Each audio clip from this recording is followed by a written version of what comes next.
In this video, I will show you how to create a private server in Roblox. This should be a quick and easy tutorial to follow, but before we do continue, please consider leaving a like on the video and also subscribing to the channel. I really do appreciate it. To get started, open up Roblox, and what you want to do is log into your account. Most of the experiences on Roblox do allow you to have your own private server, so what you want to do is go ahead and select a experience that you want to create a private server for. For example, let's go ahead and select Arsenal. So what I'm going to do is to click to be taken to the experience page. Now on the experience page, you're going to see a servers option just down here. Give that a click, and this way you can come to create your private server. Now some private servers do have a cost, some are free. In this case for Arsenal, as you can see, the price is 100 Robux.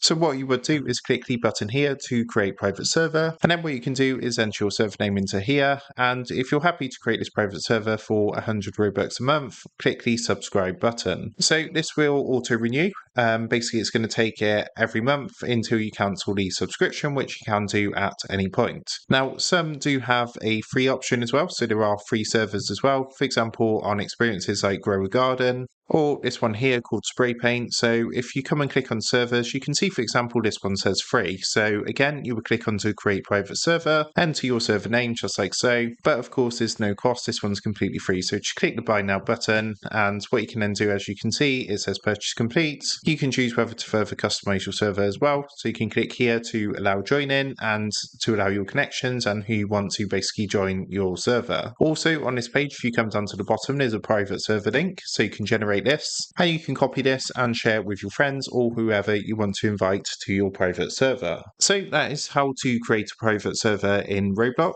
With that being said, I hope this quick tutorial did help you out today, and if this did help you out, I would really appreciate it if you was to consider dropping down below the video, leaving a like, and also subscribing to the channel. With that being said, I just want to take a minute, thank you guys for watching this quick tutorial, and I will see you in the next video.